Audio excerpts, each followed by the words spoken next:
आज हम महाराष्ट्र बोर्ड के SSC board Maharashtra 10th board का पढ़ाई करने वाले हैं। हम चालू भी किए हैं जिसका नाम है समरूप की त्रिभुज की समरूपता, सिमिलरिटी ऑफ ट्रायंगल। तो उसी में आगे बढ़ते हुए हम आज करेंगे एक इम्पोर्टेंट थ्योरम जो एग्जाम में अक्सर पूछता है।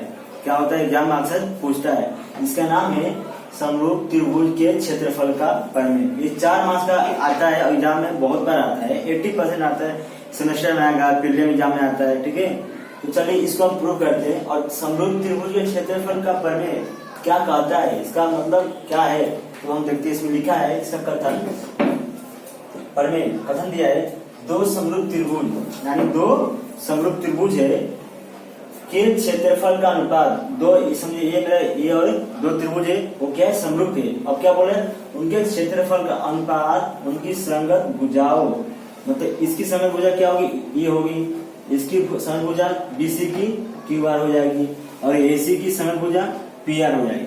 समझ में आ रहा है ना। उनकी संगत भुजाओं के वर्गो मतलब ऊपर 2 स्क्वायर, तो एबी का स्क्वायर और पीकी का स्क्वायर के अनुपात हो जाएगा, मतलब बट्टे हो जाएगा। तो एबी का स्क्वायर बराबर बटे पीकी का स्क्वायर बराबर, यहाँ लिखा हूं देखिए, 2 त्रिभुज के क्षेत्रफल का अनुपात, 2 त्रिभुज के क्षेत्रफल का अनुपात उनके संगत भुजाओं के वर्गों, वर्ग लिखेंगे यहाँ पे देखिए, वर्ग आपका रहेगा इधर वर्ग, ठीक है, वर्गों के अनुपात के बराबर होता है। ठीक है, चलिए हम इसको प्रूफ करते हैं। दर में क्या लिखेगा, दर लिखेंगे जो दिया रहेगा, दिया है त्रिभुज ए बी सी, यहाँ पर दिया है त्रिभुज ट्रायंगल ए बी सी और ट्रायंगल पी क्यू आर क्या है, सिमिलर है, क्या है आपका समरूप है, क्या है सिमिलर है। और आपको बोला है एडी क्या है, परपेंडिकुलर है बीसी पर यानी लंब है, और पीएस परपेंडिकुलर है क्यूआर पे यानी पीएच लंब है क्यूआर। ठीक है, ये आपको दर्ज में रहेगा। साथ ही आपको बता दिया कि एरिया इस त्रिभुज का क्षेत्रफल और इस त्रिभुज का क्षेत्रफल का अनुपात लेना है, वो क्या होगा, उनके संगत यानी कोरस्पोंडिंग साइड के स्क्वायर के बराबर होगा। ठीक है, रेशियो ऑफ, तो एबी का स्क्वायर बटे पी का स्क्वायर, इसका कोरस्पोंडिंग क्या होगा, ये होगा नहीं संगत एबी स्क्वायर बटे पी क्यू स्क्वायर। ठीक है, और BC square upon QR square is equal to AC square upon PR square. ठीक है, चलिए इसको प्रूव करते हैं। प्रूफ अपने मन से मत स्टार्ट कीजिए, जो दिया है ना, जो आपको कथन दिया है स्टेटमेंट में, वही से चालू कीजिए। देखिए क्या दिया है, आपको दिया है 2 समरूप त्रिभुज, 2 क्या दिए है, 2 ट्रायंगल क्या आपका सिमिलर है, लिखिए triangle A B C similar to triangle P Q R. जब ये ट्रायंगल, दोनों ट्रायंगल क्या हो जाएंगे आपका सिमिलर हो जाएंगे यानी समरूप हो जाएंगे, तो क्या होगा, इनका भुजा क्या होगी, अनुपात में होगी, मतलब एरिया ऑफ ट्रायंगल 2 त्रिभुज क्षेत्रफल अनुपात क्या होगा, देखिए मतलब क्या हो जाएगा आपका A B upon P Q ना, क्योंकि समरूप है ना आपका सिमिलर है, और बी सी क्यू आर, ये यहाँ क्या आएगा, इज इक्वल टू है बराबर साइन है, और बराबर ए सी अपॉन पी आर। रीजन क्या देगा हम, कारण कि 2 समरूप त्रिभुज के संगत भुजाएं ना, side of corresponding similar triangle, इसको आप दे दीजिए इक्वेशन नंबर 1। क्या देंगे इसको, इक्वेशन नंबर 1। आपको क्या प्रूव करना है वो देखे चलिए, क्या चाहिए आपको, ए बी स्क्वायर चाहिए और पी की स्क्वायर चाहिए। आपको ए बी और ये सब मिल गया है, लेकिन आपको स्क्वायर नहीं मिला ना, क्योंकि आपको जो चाहिए वो सब मिल गया है। अगर मेरे पास बीसी है यहाँ क्यू है, इसके बदले में एक और इसको हटाकर ए बी और यहाँ पी क्यू लिख दूं, तो अगर मैं इसको क्रॉस मल्टीप्लाई करूं, ठीक है, क्रॉस मल्टीप्लाई तो मेरा स्क्वायर हो जाएगा, मतलब अभी इसको क्या करना है, मेरे को हटाना है, मतलब इसके अगर क्या कुछ और लेकर आना है। ठीक है, मतलब अगर ए बी है यहाँ मुझे ए बी लाना है, यहाँ पी क्यू है यहाँ क्या लाना है, पी क्यू लाने का, और उसका स्क्वायर लाने का है। ठीक है, चलिए किसी एक को हम प्रूव करेंगे, बाकी सब क्या रेशियो क्या है, समान है, बराबर है, तो एक कर देंगे ना, सब क्या है इक्वल हो जाएगा। चलिए अब हम इतना 10 हो गया, अभी क्या बोला है, इतना हो गया, और ये त्रिभुज क्या है आपका सिमिलर है, तो ये जो एंगल होगा इसके क्या होगा इक्वल होगा, क्योंकि सिमिलर ट्रायंगल जो होते हैं समरूप त्रिभुज के संगत कोण क्या होते हैं, समसम होते हैं ना। तो ये इसके क्या होगा, बराबर हो जाएगा, ठीक है। और ये आपका दर्द दिया है कि एडी लंब है बीसी पर, यानी ये कितना जाएगा 90, और पीएस लंब है क्यूआर पर। तो मैं क्या करता हूँ, इस त्रिभुज को एडीबी और पीएस क्यूआर का समरूप सिद्ध करता हूँ, ठीक है। क्या करता हूँ, समरूप सिद्ध करता हूँ। चलिए सिद्ध करते हैं। देखिए एरिया, देखिए त्रिभुज ए डी बी तथा त्रिभुज कौन से नाम बताया जा रहा, पीएस क्यू में, ठीक है। क्या है आपका, देखिए angle A B congruent to angle Q Y दर्द है आपका क्या गिवन, और यहाँ पे angle A D B congruent to angle P S Q congruent यानी समसम, ये भी आपका दर्दी है, क्या आपका ये भी दर्द है। तो आपको कोपर कसौटी से क्या दोनों त्रिभुज क्या हो जाएंगे, आपकी सिमिलर हो जाएंगे। इसलिए ट्रायंगल ए डी बी समरूप हो जाएगा किसके, ट्रायंगल पी एस क्यू के, ठीक है। यहाँ ठीक है, रिजल्ट क्या देगा यहाँ पर, by a test of triangle. तो यहाँ त्रिभुज के कोको की कसौटी, समरूप त्रिभुज की कोको की कसौटी, ठीक है। तो इसका त्रिभुज समरूप हो गया, तो इसका जो साइड होगा क्या होगा, बटे में हो जाएगा ना, अपॉन हो जाएगा, मतलब एडी अपॉन पीएस सर्कल में होगा, और A B upon P Q, right, और equal to D B upon S Q. हालांकि इसकी जरूरत नहीं है, लेकिन फिर हम लिख देते हैं इसको। दे दीजिए, हरिजन क्या देंगे कि समरूप त्रिभुज की संगत भुजाएं, ठीक है। इसको दे दिए संख्या नंबर 2। चलिए इतना कर दिए, ये सब क्यों कर रहे हैं, क्या सर ये सब क्या कर रहे हैं, ठीक है, बता रहे हैं क्या कर रहे हैं। अब देखिए, आप जानते हैं कि ये दो त्रिभुज है, इस त्रिभुज के क्षेत्रफल का जो अनुपात क्या होता है, दो त्रिभुज के क्षेत्रफल का अनुपात क्या होता है, उनके संगत आधार और ऊंचाई के गुणनफल के बराबर होते हैं। यानी बेस, इसका बेस और इसका बेस, और इसका ऊंचाई क्या लेंगे, हमको रेशियो लेना है, मतलब इसका base into height upon base into height, मतलब दो त्रिभुज के क्षेत्रफल का अनुपात क्या होता है, उनके संगत आधार और ऊंचाई के गुणनफल के बराबर होते हैं ना। तो हम इस बड़े त्रिभुज से लिखते हैं, देखिए लिखेंगे triangle area of triangle A B C upon area of triangle P Q R, क्या हो जाएगा आपका, देखिए जरा, देखिए इसका क्या होता है बेस, इसका बेस क्या है एबीसी का, बीसी ना, हाइट क्या है एडी अपॉन, आपको बता चुकी कैसे आता है। देखिए इस क्षेत्रफल क्या होगा, यहाँ हाँ बताता हूँ, छोड़िए इसको, पहले लिख दीजिए, इसका क्या होगा base Q R into P S. अब कैसे आता, इसका क्षेत्रफल क्या होगा, हाफ ऑफ, ये हो जाएगा इधर भी हाफ ऑफ हो जाएगा ना, ये क्या होता है half of base into height, तो आपका ये क्या होगा कट जाएगा ना, हाफ ऑफ, तो इसलिए हम यहाँ डायरेक्ट लिख देते हैं, ठीक है। इसको देते हैं इक्वेशन नंबर 3। अब आप ऑब्जर्व कीजिए, किसको ऑब्जर्व कीजिए, इक्वेशन 2, 3 और 1 को कुछ कर सकते हैं क्या, जरूर कर सकते हैं। देखिए यहाँ एडी है, यहाँ पीएस है, ठीक है, और यहाँ भी आपको मिला, देखिए एडी है पीएस है, ध्यान से देखिएगा, एडी यहाँ पर पीएस, देखिए एडी है अपॉन पीएस है, और यहाँ पे क्या है एडी अपॉन पीएस। तो इसको हम क्या करते हैं, थोड़ा अलग लिख देते हैं, मतलब अलग ऐसा, इसको हम ऐसा लिखते हैं, देखिए BC upon Q R into AD, इसको थोड़ा सेपरेट कर दिए, कुछ किए नहीं वही लिखे, ठीक है। अब आप इसको एडी अपन पीएस की जगह पर क्या आप ए बी अपन पीक्यू लिख सकते हैं क्या? ऑफ कोर्स लिख सकते हैं, जरूर लिख सकते हैं। क्यों नहीं लिख सकते? क्योंकि ये अपन ये क्या है, इसके बराबर है ना। तो हम समीकरण 2 से एडी अपन पीएस को इसको क्या करेंगे, हम रिप्लेस कर देंगे, हटा देंगे। उसके बाद क्या लिखेंगे हम, ए बी अपन पीक्यू लिखेंगे।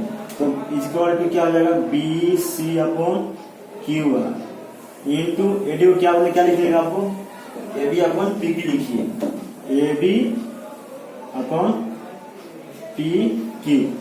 ये क्या है यहाँ पे, फ्रॉम इक्वेशन 2 समीकरण 2 से। ठीक है, आप पहुंच जाए, अपने एम तक पहुंच रहे हैं अपने। ठीक है, ऐसा है upon area of triangle P Q are. चलिए लगभग तो हो गया है। आप देखिए आपको ये मिल गया। अभी आपको B C upon Q R है into A B upon P Q है। अगर मैं किसी एक को हटा दूं यहाँ से, मतलब इसकी जगह पे B C upon P Q लिखूं, या इसको रहने दूं B C upon Q R के बदले A B upon P Q लिखूं, मतलब इसके बदले में ए बी अपन क्या लिखूं, पी क्यू लिखूं, तो क्या हो जाएगा मेरा बताइए, स्क्वायर दोनों का मल्टीप्लाई हो जाएगा, गुना हो जाएगा, क्या हो जाएगा, स्क्वायर हो जाएगा। तो ये क्या हटाना है, ये कैसे हटाऊं देखता हूं। देखिए अब आप इसको ध्यान दीजिए, यहाँ पर कहां पर, यहाँ पर। ठीक है, अब ये भी हटा सकते हैं, आप चाहे तो इसको हटा सकते, ये लिख सकते हैं ना। तो आपको ये बी अपन क्यू आर हो जाएगा, मतलब ये हट जाएगा, तो बी सी स्क्वायर और क्यू स्क्वायर हो जाएगा।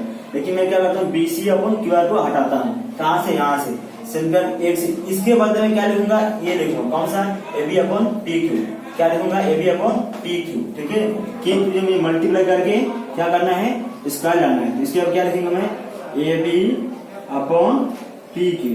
ठीक है, इसको into A B upon P Q, कहां से, फ्रॉम इक्वेशन 1 समीकरण 1 से। ठीक है, अब इसे क्या हो जाएगा, आपका ए बी स्क्वायर हो जाएगा पी क्यू स्क्वायर। तो area of triangle A B C upon area of triangle P Q R. देखिए आपका एक प्रूफ हो गया, एक प्रूफ हो गया, नहीं आपका ये हो गया। अब देखिए अगर आपको करना है, सब प्रूफ करना है मतलब ना, तो आप क्या करना है, इसको इसके बदले क्या लिख दीजिए आप, ये लिख देखिए आप समीकरण 1 से A B upon P Q के बदले क्या लिख सकते हो आप, A B upon P Q के बदले आपको इतना करना है। इसके बाद हम लिखना है आपको इसी तरह लिखने से पहले आपको बता दूं कैसे कर, मतलब क्या करूंगा। देखिए अभी आपको क्या चाहिए, इसके मैं इसको A B upon P Q को ऐसा लिख सकता हूँ क्या पूरा।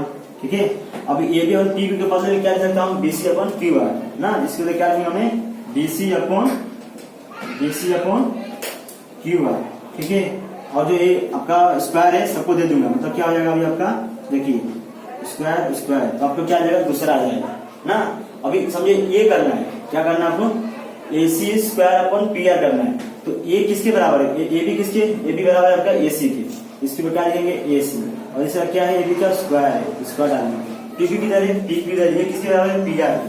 तो आप क्या करिएगा, पी आर का स्क्वायर। तो आप कोई ना तो मिल गया, तो आप कोई भी एक करिए, चाहे ये करिए, चाहे ये करिए, चाहे ये करिए। ठीक है, हालांकि एक दो ही आता है, दोनों में से कोई एक करिए। इसके बाद आपको लिख दीजिएगा, इसके बाद लिख दीजिए कि हम इसी तरह क्या सिद्ध कर सकते हैं कि area of triangle A B C ना, त्रिभुज ए बी सी का क्षेत्रफल बटे त्रिभुज पी क्यू आर का क्षेत्रफल equal to A B square upon P Q square. इसके बदले क्या लिखना आपको, देखिए इसके बदले क्या लिखेंगे, बी सी, तो बी सी का स्क्वायर हो जाएगा। पी क्यू के बदले क्या लिखना आपको, क्यू आर की स्क्वायर। इसको हटा दीजिए, क्या कीजिए, अब इसके बदले B C upon Q R बदले क्या लिखिएगा, बी सी अपॉन क्यू बदले किसके इक्वल है, ए सी अपॉन पी आर के इक्वल है। तो ए सी स्क्वायर पी आर स्क्वायर, ये आपका सिद्ध हो गया। ठीक है, एग्जाम में अक्सर पूछा जाता है, एग्जाम के माध्यम से बहुत क्या इंपोर्टेंट थ्योरम है, एग्जाम में अक्सर ये पूछा जाता है। ठीक है, अब इसके बाद हम इस थ्योरम पे हम क्वेश्चंस करेंगे, 1.4 करेंगे। क्लिक ही नहीं हुआ। चलिए अब हम प्रश्न संग्रह 1.4 करते हैं। उसमें से पहला करते हैं। लिखा है दो समरूप त्रिभुजों की संगत भुजाएं। तो राइटिंग खराब है, दूसरा बच्चे लिखा है इस ठंडे, इसलिए उसको करा समझ नहीं दिया, बच्चा था थोड़ा सा लिख दिया, उसका उसको मन बहुत करता है। दो समरूप त्रिभुज की संगत भुजाओं का अनुपात दिया है। क्या दिया? अनुपात दिया है, रेशियो दिया है। दो सिमिलर ट्रायंगल में क्या दिया है आपको? रेशियो दिया है 2:4, 3 अनुपात 5 है 3:5। तो उनके क्षेत्रफल का अनुपात ज्ञात कीजिए ना। वो क्षेत्रफल का अनुपात जानते हैं। अब जानते हैं जब दो त्रिभुज समरूप होता है तो क्षेत्रफल का अनुपात क्या होता है? उनके भुजाओं के वर्गों के अनुपात के बराबर होता है। भुजाओं के वर्गों के अनुपात के बराबर होता है ना। चलिए इसको हल करते हैं। हल तो लेते हैं पहला, देखिए माना त्रिभुज ए बी सी समरूप है त्रिभुज पी क्यू आर है, ठीक है। तो हम जानते हैं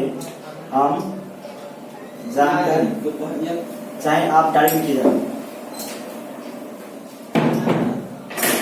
लिखिए area of triangle A B C upon area of triangle किसका? पी क्यू आर क्या होगा?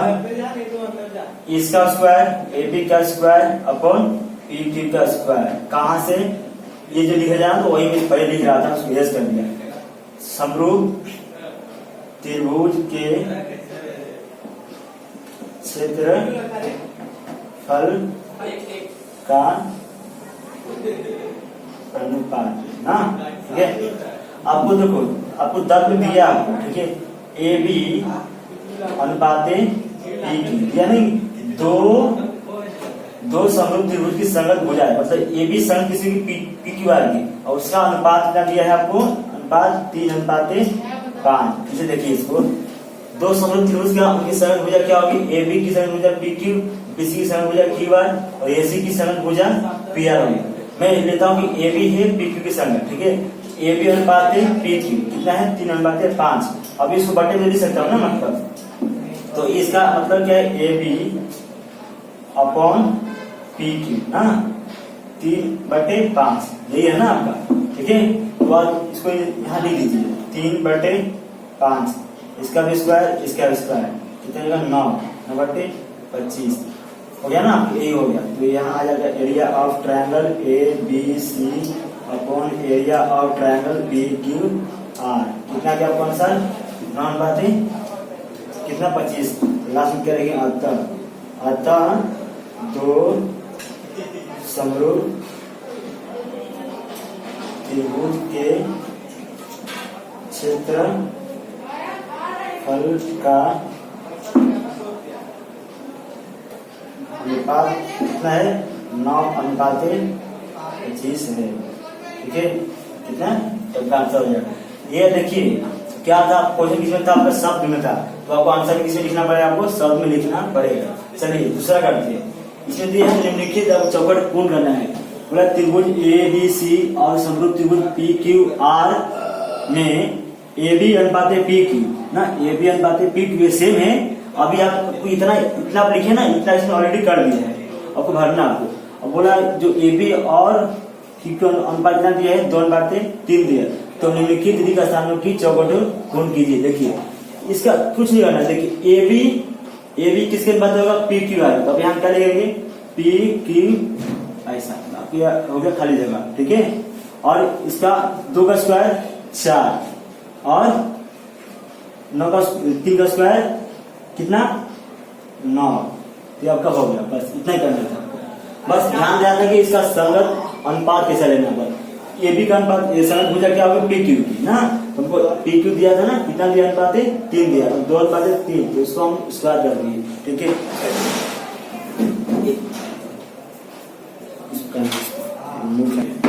अब हम करते हैं क्वेश्चन नंबर 3 और क्वेश्चन नंबर 4। क्वेश्चन नंबर 3 और क्वेश्चन नंबर 4 करते हैं कोशिश करते करने की।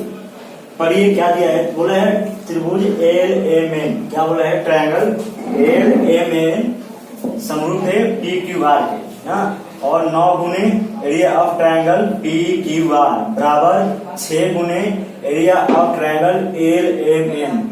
यदि क्यू आर का मान दिया आपको, क्यू आर किधर है, क्यू आर इसका है ना, मतलब इसका दिया आपको, तो इसकी समझ बुझा क्या होगी, एम एन होगी। ध्यान रखिएगा, क्यू आर दिया है, समझ बुझा एम एन पूछा है, तो एम एन का मान निकालिए। देखिए इसको हल करने से पहले ध्यान देना है, आपको त्रिभुज क्या दिया है, एल एम एन समरूप इसके पी क्यू आर के ना, तो ये देखिए वो क्षेत्रफल दिया है, उल्टा कर दिया है, पी क्यू आर पहले दिया है और एल एम एन बाद में दिया है ना, तो दादी उसको हम लिख लेते हैं, दिया है 9 गुने area of triangle P Q R बराबर 16 गुने area of triangle L M N ना, और क्यू आर का मान दिया है आपको, कितना दिया है 20।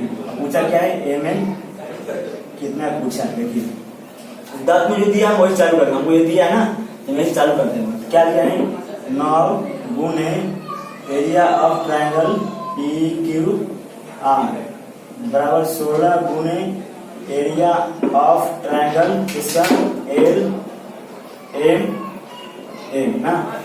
हमको पहले कौन सा दिया था समरूप में, एल एम एन, हम ऊपर अपॉन में पहले क्या लाएंगे हम, पैसे करके एल एम एन आए।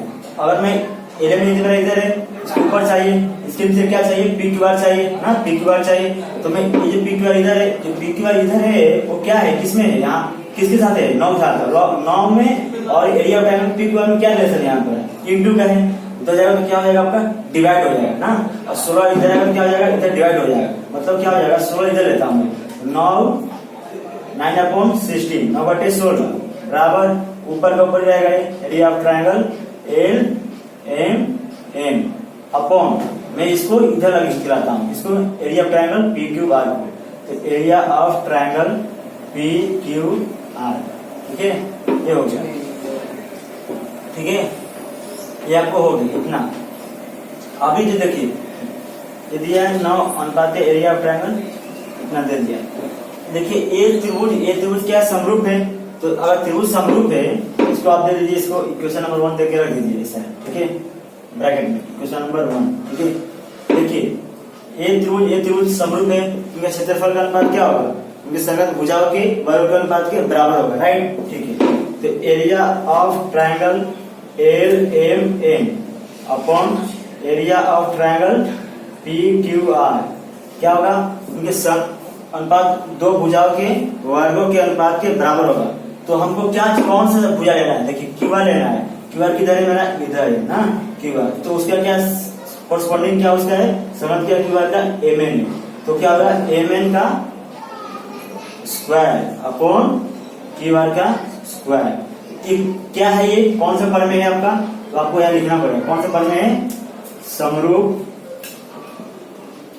समरूप त्रिभुज के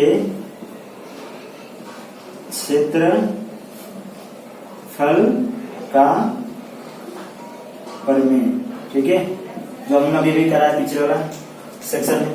अब देखिए आपको इसका मान दिया है, दिया नहीं दिया है, हम निकाले हैं 1 से, है ना, इसका कितना है 9/16, यानी दिया 9/16, ठीक है, इसका मान है ना, इसके किसके बराबर है, इसके बराबर, तो 9/16, और एम एन का पूछा है, आपको नहीं दिया है, ठीक है, पूछा है M N square, Q R 20 दिया है, 20 का स्क्वायर, ये क्या है, कहां से, दत्त और समीकरण 1 से ना, डायरेक्ट लिख दिया, ठीक है। तो इसका हो जाएगा आपका एम एन स्क्वायर 2400 20 का स्क्वायर 400, ये आपका 9/16। अब क्या करना आपको, क्रॉस मल्टीप्लाई यानी त्रिय गुना करना, क्या करना आपको, त्रिय गुना करिए, ये गुना इसके होगा, ये गुना इसके होगा, मतलब M N square into 16 is equal to 400 into 9। अभी ये क्या है, नहीं आपको सिर्फ एम एन चाहिए, तो इस 16 क्या करना पड़ेगा, उधर ले जाना पड़ेगा, तो M N square is equal to क्या हो जाएगा 400 इंटू 9/16। इसको कैंसिल कीजिए, जब इसको कैंसिल करेंगे तो इसको देखिए कैंसिल कीजिए, हम इसको करते हैं 4 से करने की कोशिश करते हैं, 4 4 16, 4 एकम 4, बाकी 0 बच गया, ना। क्या बचा आपको, देखिए ध्यान से, क्या बचा आपको, एम स्क्वायर इक्वल क्या आपका 100 इंटू 9 अपॉन 4 ना, अपॉन 4 है, अपॉन क्या है 4 है। देखिए आपको एम एन स्क्वायर नहीं चाहिए, क्या चाहिए, सिर्फ आपको एम एन चाहिए। क्या करना पड़ेगा, taking square root on both side, दोनों पक्षों क्या लेना पड़ेगा आपको, वर्गमूल लेना पड़ेगा। लीजिए दोनों पक्षों का वर्गमूल लेने पर, दोनों पक्षों का वर्गमूल लेने पर ये लीजिए तो कटिंग चला जाएगा ना, M N square upon 100 into 9 upon 4, ये हो जाएगा 100 का कितना होता है 10, 9 का 3 अपॉन 4 का 2, कितना हो जाएगा 2, तब हो जाएगा एम एन ना, क्या हो गया एम एन हो गया, क्या हो गया एम एन स्क्वायर था ना, स्क्वायर था तो स्क्वायर हट गया क्योंकि रूट है ना, तो क्या मिला आपको, यहाँ नहीं देता हूँ, लिख लीजिए एम एन इक्वल टू, इसको मैं यहाँ लिख रहा हूँ, ठीक है 30 अपॉन 2, इसको कैसे कर सकते हैं, क्या कुछ हाँ अफकोर्स क्यों कर सकते 15, एम एन कितना हो गया आपको 15 हो गया, तो लास्ट में क्या लगेगा, अतः एम एन कितना 15, इकाई दिया कुछ नहीं दिया है, तो हम लिखेंगे इकाई, लिखेंगे क्या लिखेंगे यूनिट, ये आपका आंसर होगा, लिख लेते हैं सर। अब हम क्वेश्चन नंबर 4 करते हैं। बोला है दो समरूप त्रिभुज के क्षेत्रफल, दो समरूप त्रिभुज का क्षेत्रफल दिया है 225 और 81 वर्ग सेमी है, यदि छोटे त्रिभुज की एक भुजा, ठीक है, माना में दो त्रिभुज मेरा है, माना मेरा दो त्रिभुज है, ठीक है, ये मेरा छोटा त्रिभुज है और ये मेरा क्या है बड़ा त्रिभुज, ठीक है, इसका नाम लेता हूं मैं एक्स वाई जेड, इसका नाम पी क्यू आर, ठीक है। बोला छोटे, यदि छोटे त्रिभुज की एक भुजा 12 सेंटीमीटर, मानता हूं ये क्या मेरा 12 सेंटीमीटर, कितना है 12 सेंटीमीटर, तो बड़े त्रिभुज की संगत भुजाएं ज्ञात करो। बड़े त्रिभुज का ये होगा मेरा, संगत भुजा क्या होगी मेरा पी क्यू, मुझे क्या निकालना है पी क्यू निकालना है, ठीक है। अब क्या बोला है, त्रिभुज क्या है समरूप है, चलिए करते हैं इसको हल, क्या करते हैं इसको हल करते हैं, चलिए देखिए ध्यान से,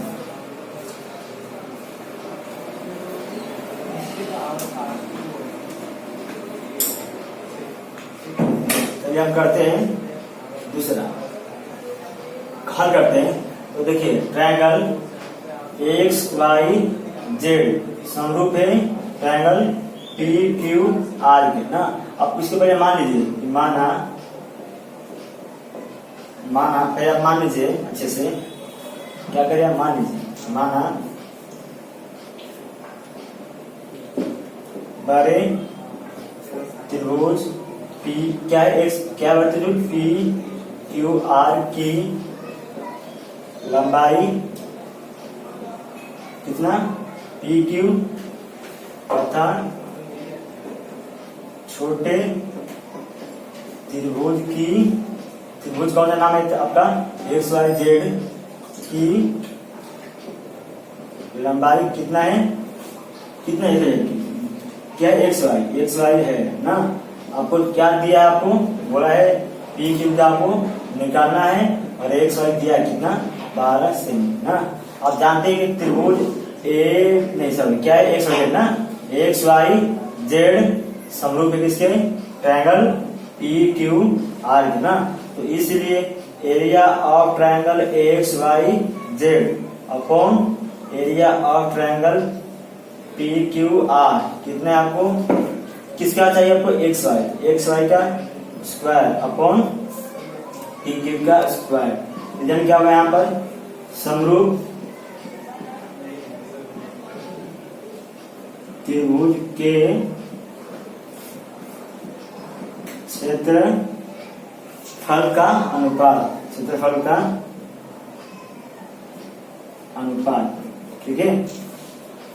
आपको इसका मान दिया है, क्या दिया है देखिए, आपको दिया दो समद्वितीय क्षेत्रफल कितने 25 और 81 है, मतलब दिया है आपको दर्द में भी दिया, आपको क्या दिया, आपको दर्द में आपको दिया है, देखिए आपको क्या दिया है कि area of triangle X Y Z किसका 81 दिया है ना, छोटे कितना दिया 81 और बड़े कितना दिया आपको, बड़े दिया area of triangle P Q R कितना दिया आपको, बताइए कितना दिया आपको, 225 दिया ना, 225 दिया ना, इसका मान दिया है आप यहाँ लिख देंगे उसका मान, 100 कितना है 81 अपॉन इसका 225, ठीक है।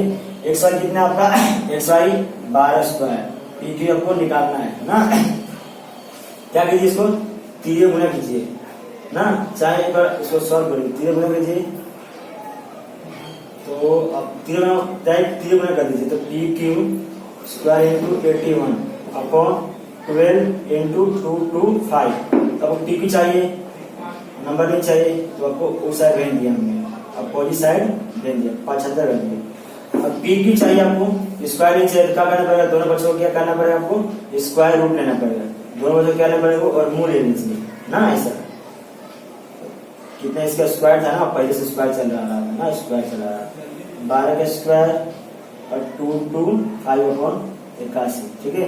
करने में है तो इसलिए पी क्यू ना, ये करनी है तो 2 क्या हट जाएगा आपका ना, क्योंकि वर्ग का अगर वर्ग है उसका करनी करते हैं तो क्या वर्ग हट जाता है ना, हट जाता है नहीं, हट जाता है, हट जाता है, तो 12 का स्क्वायर 12 हो जाएगा आपका, ये ना करनी है ना 12 हो गया, 25 का वर्गमूल 25 का वर्गमूल 225 यानी 15 होता है, कितना होता है 200 इसका 15 होता है ना वर्गमूल, और 81 का वर्गमूल 9, जो कैंसिल कर सकते 3 से, 3 कम 3 3 5 15, 3 कम 3 3 चौक 12 3 चौक 12, कितना हो गया आपको 4 5 20, कितना हो गया 20, कितना हो गया आपको 20 हो गया, कितना हो गया आपका 20, कितना होगा 20, तो अतः लिखेंगे आप, अतः पी क्यू नहीं आपको वर्ड में पूछा तो आप किसमें लिखेंगे वर्ड में, अतः बड़े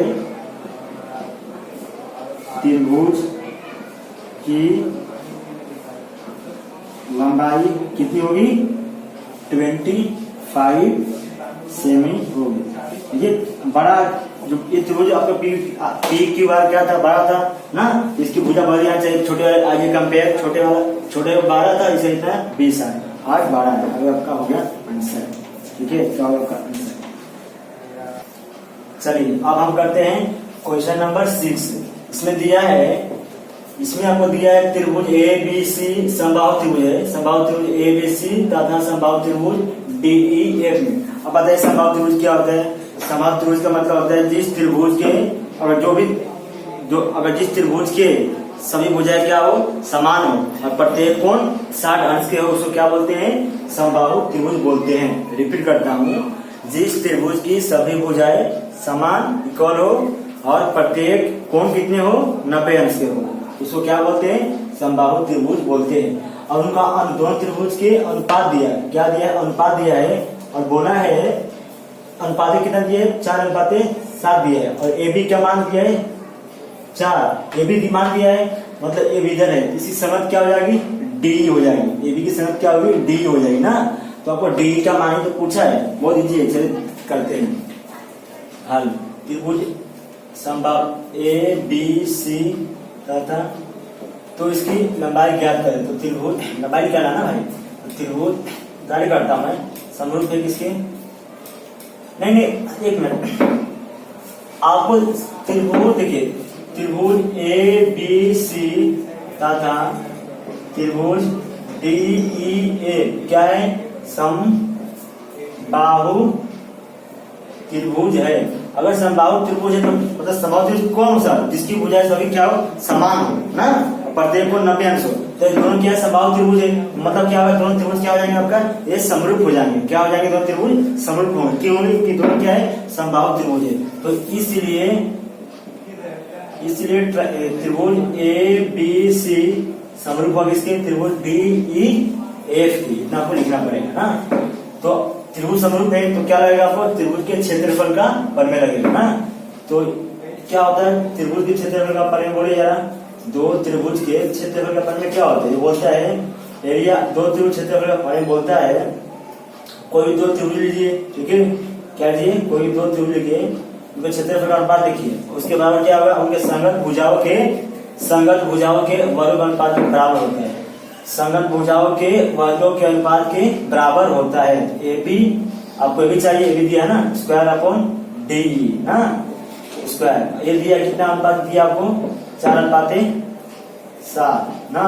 ए बी कितने आपको 4, डी कितना है निकालना आपको ना, इसका स्क्वायर ना, 4 का स्क्वायर सॉरी, 4/7 ये कितना आ जाएगा 16 गुने डी, क्या कीजिए 3 गुना कीजिए, तो 4 डी ई गुने 4 बराबर 4, ये 4 है ना, तो आपको हो जाएगा 7 गुने 16, 7 गुने 16, तो आपको हो जाएगा डी ई बराबर 7 गुने 16/4, 4 इधर चला गया भाग हो गया, तो चौक 16 कितना हो गया 7 गुने 4, 7 चौक 28, या आपको इसे 7 गुने 2 गुने 2 लिख सकता हूँ उसको, ये स्क्वायर है आपका डी स्क्वायर।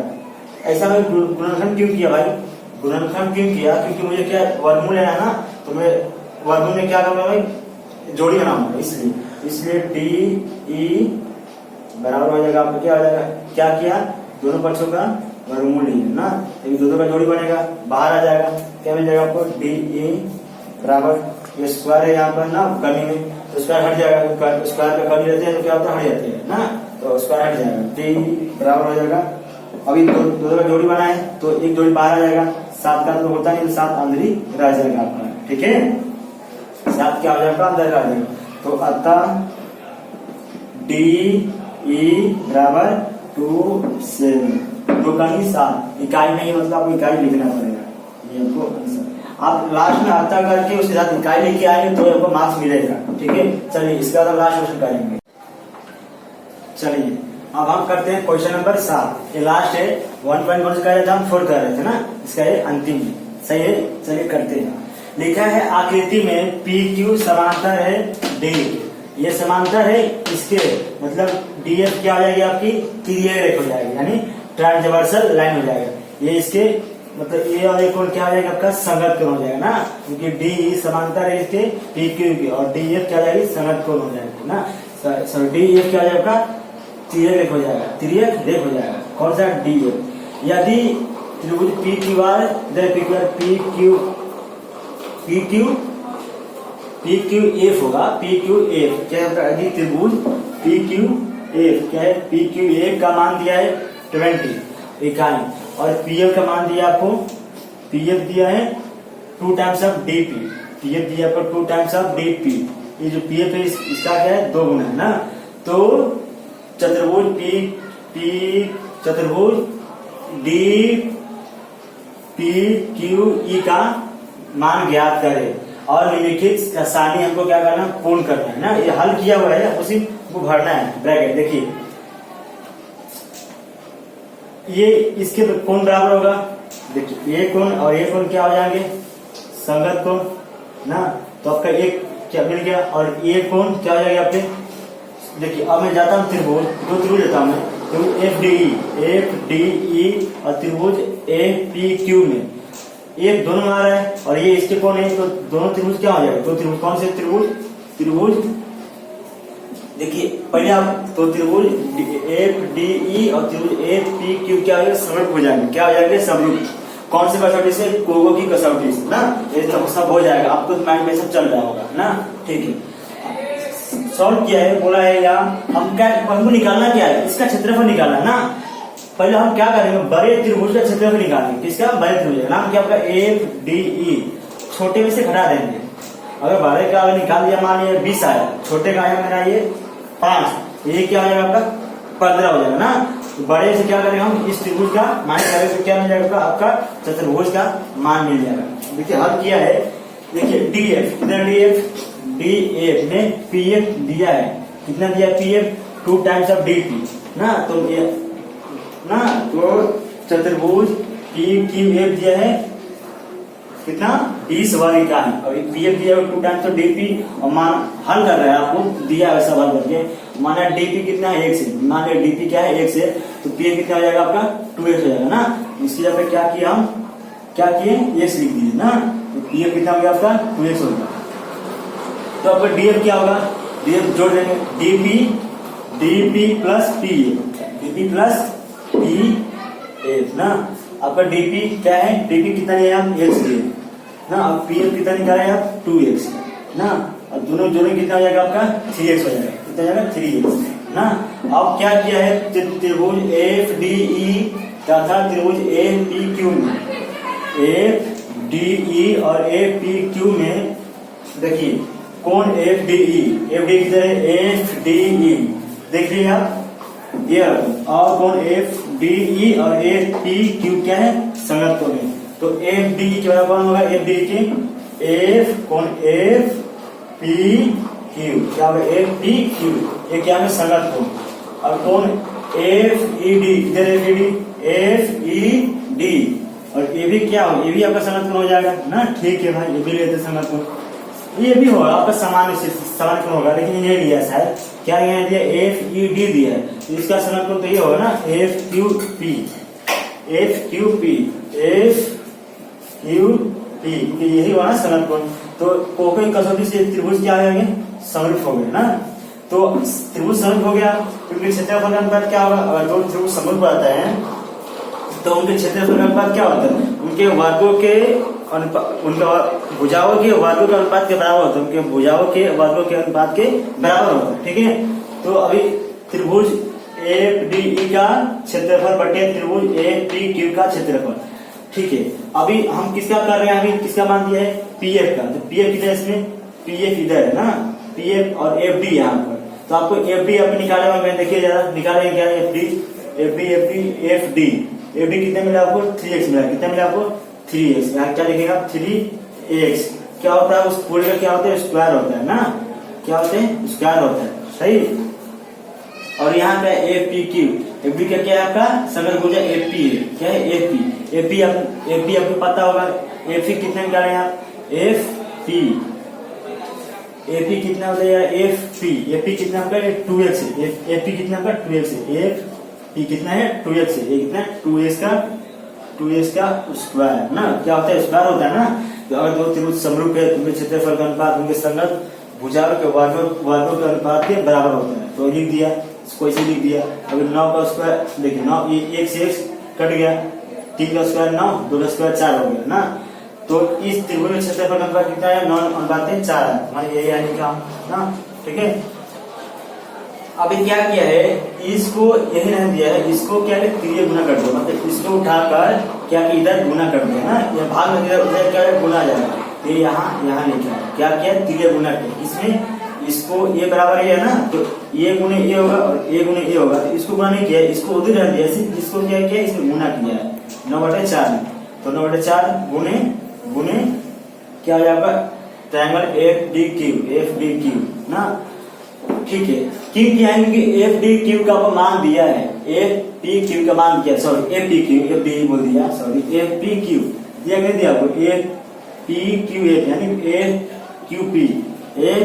क्यू पी का मान कितना दिया आपको, कितना दिया है 20 दिया है, इसीलिए इसको तीन गुना करके दिया है ताकि हम उसको मान रख सके। ये 9/4, इसका मान कितना आपके पास कितना है 20 है, कितना है 20, तो 4×5 = 20, कितना जाएगा 9×5 = 45 ना।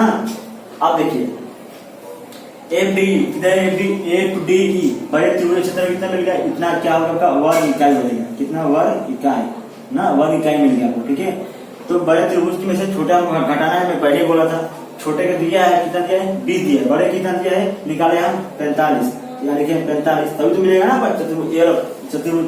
अगर बड़े में से छोटे निकाल दें, मुझे ये निकाल देता हूँ, क्या मिलेगा ये मिल जाएगा ना, ये मतलब चतुर्भुज मिल जाएगा। ये कितना आपका 20 माइनस कितना जाएगा 15, राइट 15 होगा ना भाई कि 25 होगा, सॉरी 15, 5 में से 0 गया 5, 4 में से 2 गया 2, कितना होगा 25 वर्ग इकाई। वर्ग को क्या क्यों लिखे, क्योंकि ये क्या है क्षेत्रफल है, क्या है क्षेत्रफल, हो गया आपका आंसर। ठीक, इसको देख लीजिए ध्यान से।